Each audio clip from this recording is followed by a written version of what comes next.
When I watch Bam Adebayo play these days, the player he reminds me of so much is Chris Webber.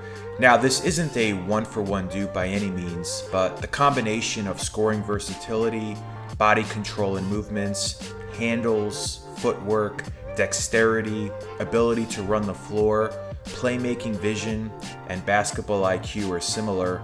Now, Bam is a way more multi-dimensional defender than Webber was, with the ability to guard both inside and outside at a supremely high level, but their foundations are quite similar.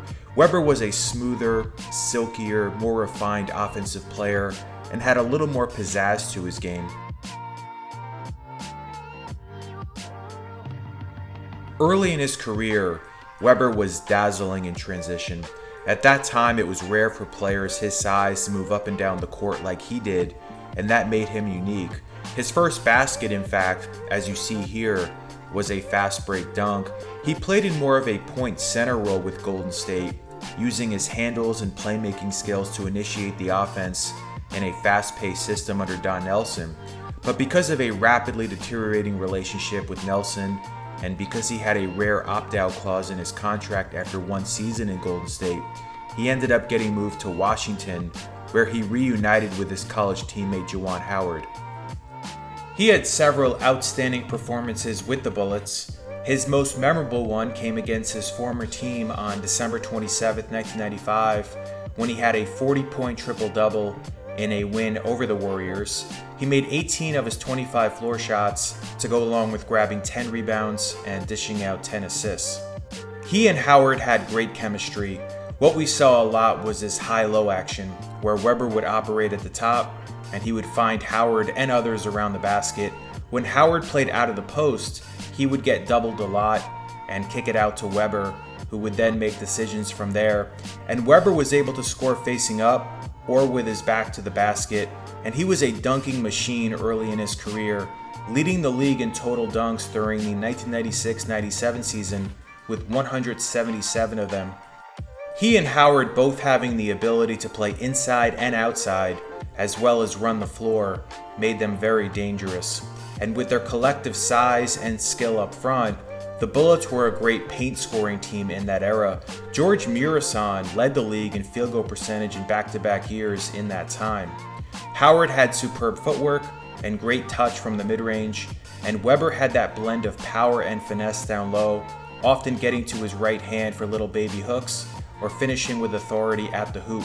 He was also able to blaze past defenders off the dribble, as he had a pretty quick first step. And both Webber and Howard were great at tossing up alley-oops for dunks, and were pretty electric in transition.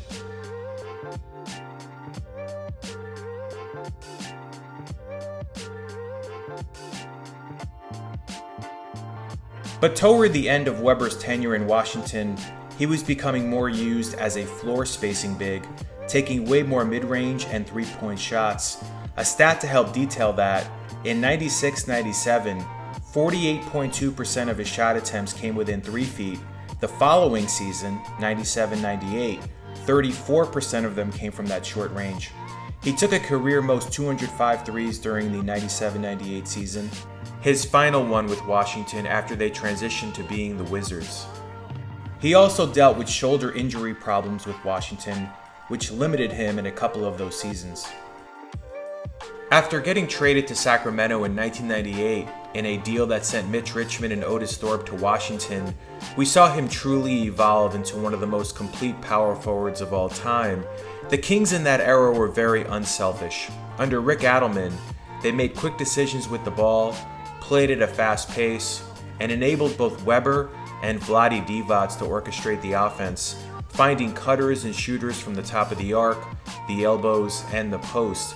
There was just constant movement and motion in that offense, and they had plenty of shot makers, including Peja Stojakovic, Mike Bibby, Bobby Jackson, and Hedo Turkoglu, to rank in the top 3 in scoring throughout that era, and they were number 1 in pace in the 2001-02 campaign, which was the year they made the Western Conference Finals. One of the most impressive performances, not just in Webber's career, but in NBA history, came on January 5th, 2001, when he racked up 51 points and 26 rebounds against the Pacers, although Sacramento did lose this game in overtime. He was still paired with Jason Williams at that time. Williams was dealt with Nick Anderson in Memphis after that season in exchange for Bibby and Brent Price. Now, Webber became a decent jump shooter over time, but he wasn't as consistent in that era as some of the other top power forwards of that generation, including Dirk Nowitzki, Kevin Garnett, and Rasheed Wallace. Between 1999 and 2005, Webber made 40.9% of his shots between 10 and 20 feet out, which was actually tied for 15th best among the 41 players in that time frame who took at least 2,000 of them from this range. Obviously, three-point shooting, especially among frontline players, wasn't as crucial back then, while in Sacramento, he wasn't relied upon to be much of a three-point threat. In his 6.5 years with the Kings, he shot 23.8% from downtown on 231 attempts. He made a few game winners throughout his career, including this putback against the Lakers with 0.4 of a second left on March 26, 1999. This jumper against the Magic with 1.5 seconds left on November 17, 2002. This three-pointer with 4.6 seconds remaining at Boston on April 4, 2003. This acrobatic scoop shot against the Nuggets with 0.9 seconds left on April 11, 2003.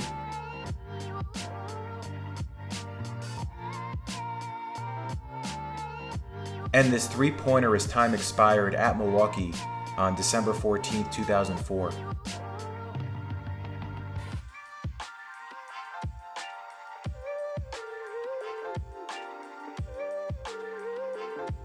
A meniscus tear in his left knee that he suffered in Game 2 of the 2003 conference semifinals against Dallas is what really caused his decline. He was never quite the same after that, and he would end up moving around a bit to finish his playing career, with stops in Philadelphia, Detroit, and back to Golden State.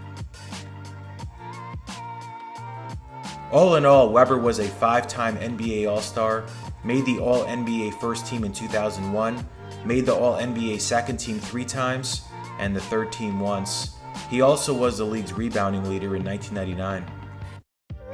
He recorded 21 regular season triple-doubles and one in the playoffs, which was in Game 2 of the first round against the Mavs in 2004. His career high in assists was 13, which he had on April 18, 2000 against the Sonics. He's also, of course, regarded as one of the greatest college players of all time. With Michigan, he reached back-to-back NCAA title games in 1992 and 1993 before getting drafted first overall in the 93 draft. He averaged a double-double in each of those 2 college seasons.